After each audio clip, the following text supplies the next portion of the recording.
So we're back. And as it is, Kojo Yankson will be joining us soon. You'll see him on the screen. It's a double of me. Yeah. It's good. It's still going through. Just bringing to you what it is. But before we get all right, Kojo Yankson, how are you?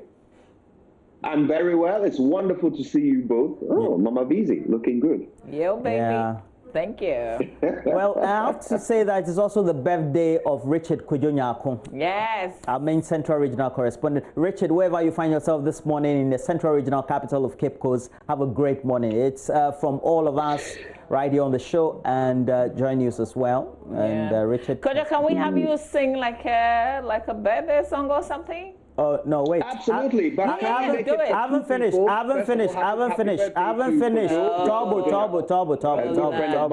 known him since before I joined multimedia. But also, can we say happy birthday to my sister Jenny Yankson Latte, who is helping on the front line to fight COVID-19 as a consultant with the NHS in England. So can we do it for the two of them? Yeah, you will. So are you ready? Yeah. Go for it. Happy birthday to you. Happy birthday to you. Happy birthday, dear Richard Kujonyako and my sister Jenny Yankson Latte. Happy birthday to you. Yay! Hip, hip, hip, hip, hip, hip.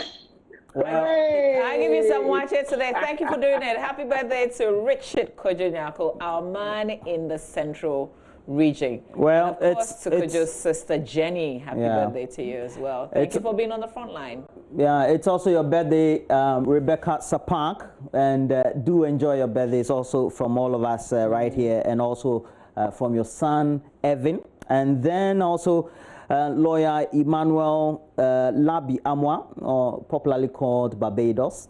Well, Johnny Hughes of TV3 said I should wish you, so good morning to you as well. Enjoy your day. Okay, all right. So if it's your birthday, you haven't heard your name, we love you, we wish you a happy birthday. Let's do the papers, guys. I'll start with the Daily Graphic newspaper. Here's what's on the front page of the Daily Graphic. COVID-19 plight of workers, labor unions want tripartite engagement. It comes with a picture of Kwabena Nyako Otu, the director of the research and policy at the TUC. COVID-19 testing begins at UHAS laboratory. Also, VRA assures of sustained power generation. In the meantime, I have been going off like every day in my neighborhood. No. And it doesn't go off once, like it does the doomso, and then doomkra for hours before it comes back on. But that's, for me, who experiences that, I don't know what to make of this assurance by the VRA. But the normal. thing is, I don't know where the problem is coming from. Your predicament is called localized power cut. So it's not doom, so it's localized. Localized. The center spread of the paper, Center for Plant Medicine Research working on herbal cure for COVID-19.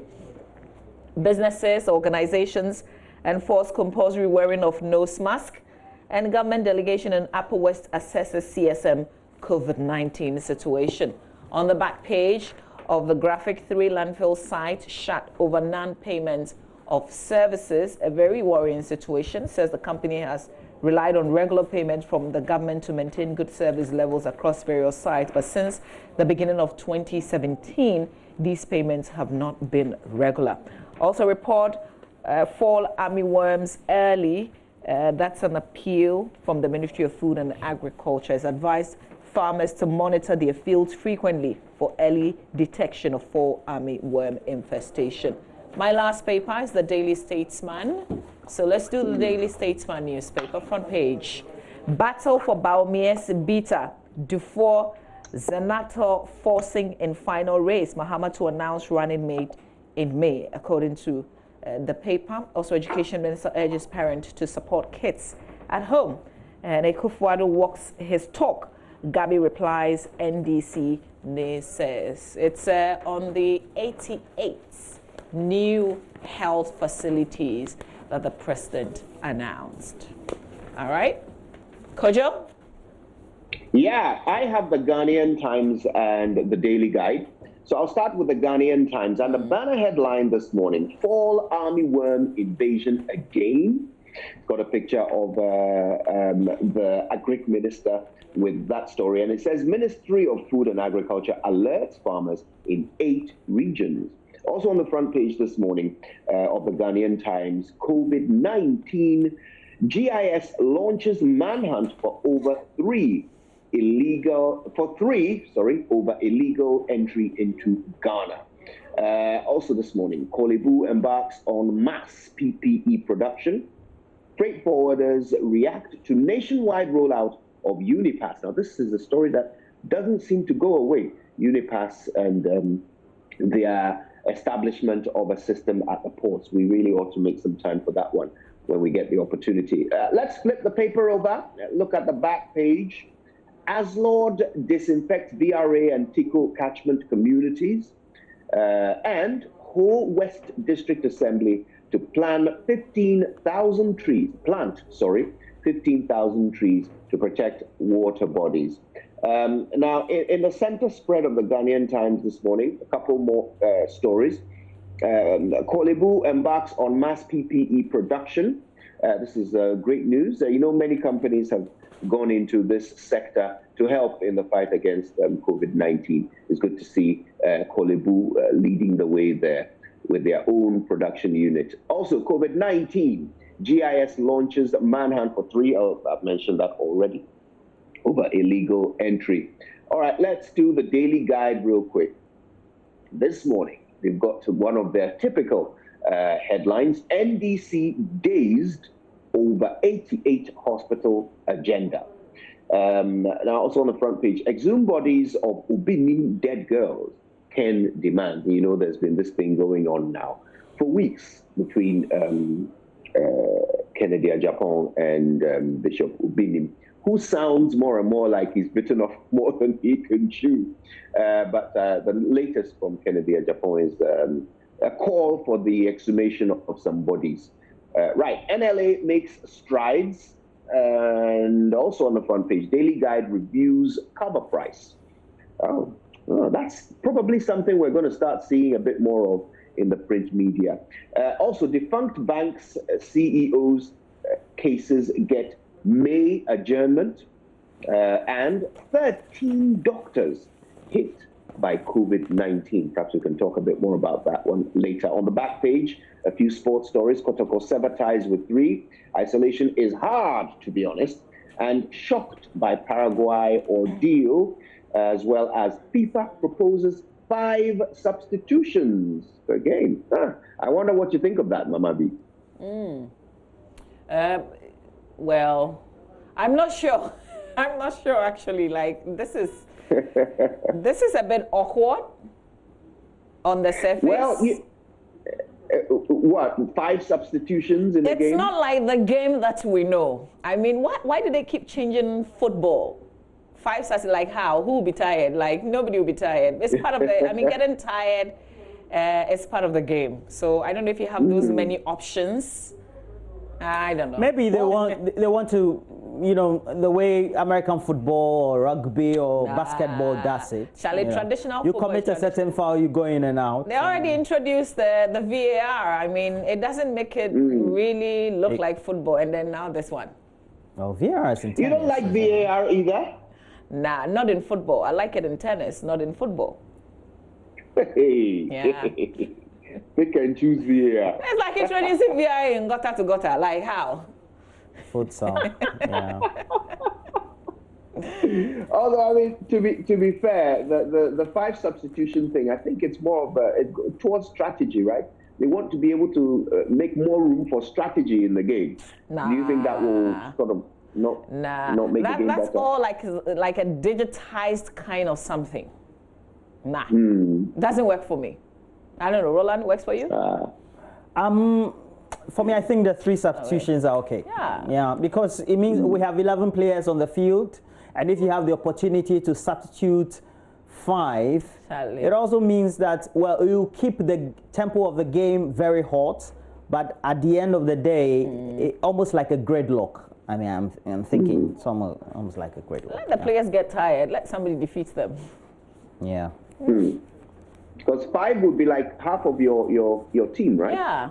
Almost. Yeah. Yeah, the outfield players, with the exception of the goalkeeper, of course. But this is still this is still something that they're considering, that they're looking at. It's not like they've introduced it. Well, they're proposing it, and I mean, it's FIFA proposing it. So who is going to say yes or no to them? Exactly. But the teams, the countries, well, we'll see. Well, the thing is that everything that is being proposed within such governing bodies usually is implemented one way or the other. Thing is, we have too much time these days, so people are thinking about all sorts of things. Yeah, I think that's Lockdown is back. Yeah. It's back for us all. You're done with the papers, though? Yes, I'm done with the papers. Well, I have the last paper. The Chronicle has on a front page, Shippers Authority beat a hasty retreat on demurrage orders. It has a picture also of the Ghana Standards Authority, or the Ghana Shippers Authority has to be, Benonita Bismarck. Easing restrictions will lead to death sentence on Ghanaians is an editorial, an opinion by experienced journalist Ibu Kwanza. Down there we have CSM, that will be cerebral spinal meningitis, ravaging Upper West region, over 40 dead. And there was a visit by the newly sworn in Deputy Minister for Health, Dr. Okoboy. Pharmacists Forum charges Koa Herbal Center to stop fighting FDA. It's an ongoing feud between the two, or impasse, depends on how you want to look at it. Your money-making interest should not endanger Ghanaians, President says, called from his last address to the country. All right. Now let's go to the Daily Dispatch. It will be on your screens, and it has on the front page a number of interesting stories. Also, it also is well captioned, and this one source to beneficent. Disregard for social distancing will cause a second lockdown soon, predictably. He's not the first saying this. It's a concern for many people, and we'll see how it goes. The president, though, says that his actions are backed by data and science. Down there, NDC reacts to EIU's prediction, that's the Economic Intelligence Unit's prediction, that Akufo-Addo likely to win 2020 elections. Hospital project started by Mahama not abandoned, according to the Minister for Information, Kujo Ponkroma. Meanwhile, the K. Buzia era in Ghana's political history is also there, just in case you want to read a number of those introspections. Ghana's political history, always worthwhile reading. The story is well elaborated on the back page.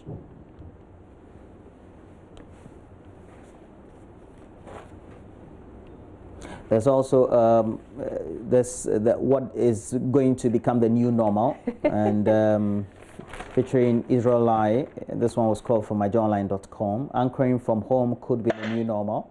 You can find Kojo Yankson now going to be permanently anchoring from home. Social distancing. Social distancing. Yeah. I miss you guys, though. I hope they will allow me into the studio every now and then. Charlie, you can come anytime, man. But we're expecting your piece as well. What do you think this will be the new normal, working from home? I think anchoring from home. Yeah, I think it can, especially the way we do it, you know. So we're not all at home, but it kind of gives a nice perspective to have somebody anchoring from a location that your audience can relate to, you know. So I can see a lot more of it happening. I don't know if it will become the new normal, as in, you know, every channel you switch to, you see an anchor at home. But, you know, Israel has demonstrated that you can set up a professional studio in your home and deliver from there. So who knows? Who knows, huh? Wow. I want to work from home, so, you know, Roland. Let's do my, any picks in the newspapers? Anything that we want to highlight on a bit more? Well, guys, have you seen the Daily Guide front page? The story about the 13 doctors hit by COVID-19. Yeah, it struck me. This is actually coming from the Ashanti Regional Chapter President of the Ghana Medical Association, Dr. Pakwesi Beidu.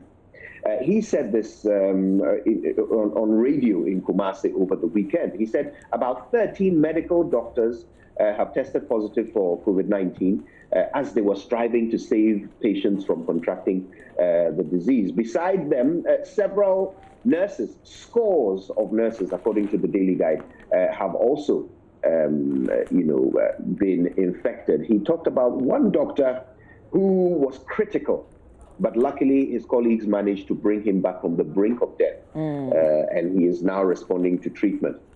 But you see, the point of this is that a lot of these doctors are getting infected because they are coming in contact with patients who are positive, but perhaps don't know or don't inform the medical staff. You remember there was all the controversy not so long ago about Obuo, who was accused of not informing the frontline workers when his father was brought into Ridge Hospital.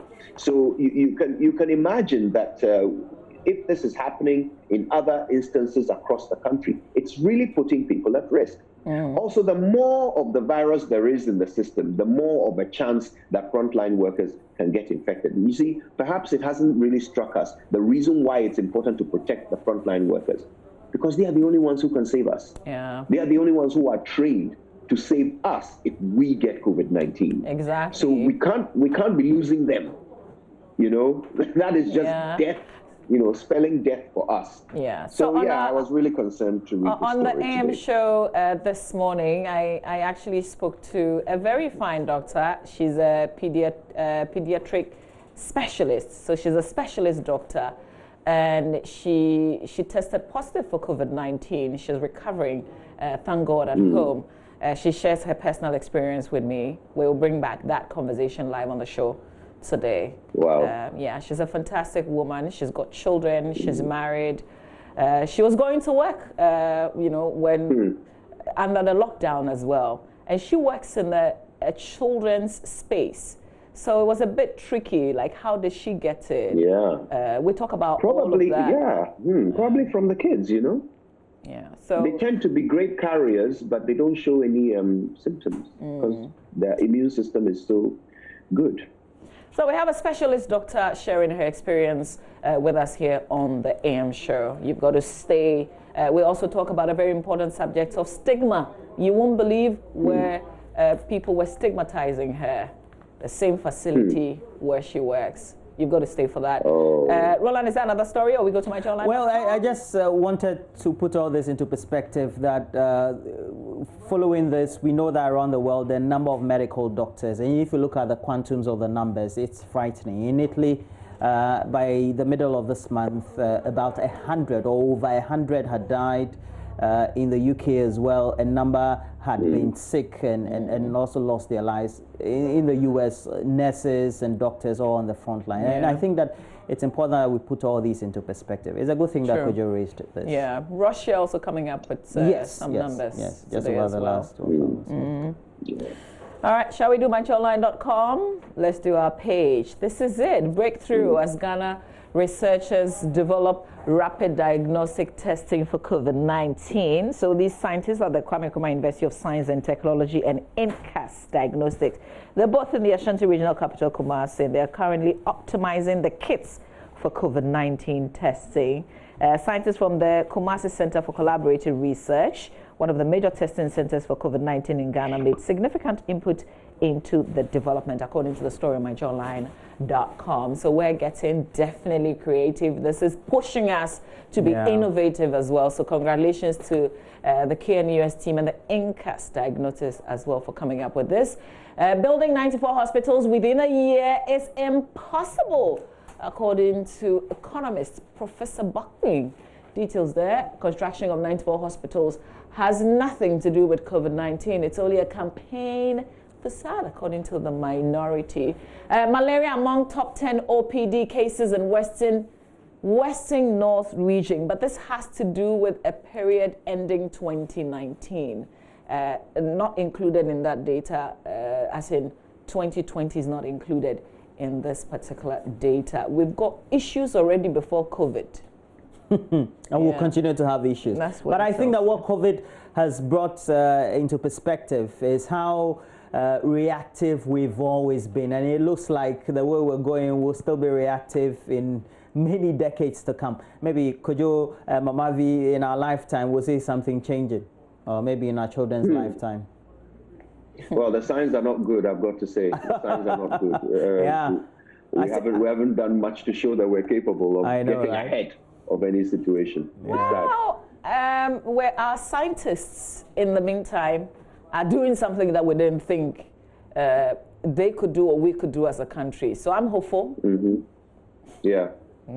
I mean, I think we also have to commend our scientists. There are a number of things they've done which are great. For example, at Noguchi, they figured out how to collect samples even when they were challenged when it came to swabs and so forth. You know, moving from taking the swabs in the back of the nose and throat to using sputum, which is basically from the back of the throat. You know, and they had great success with that. Other countries have started doing it. After the Ghanaian example. So we also innovate quite a lot. And if these new test kits work, that would be fabulous. That would be fabulous because countries are queuing for test kits, you know, around the world. And if we are making them at home, then wow, voila, we'll be ahead of the curve.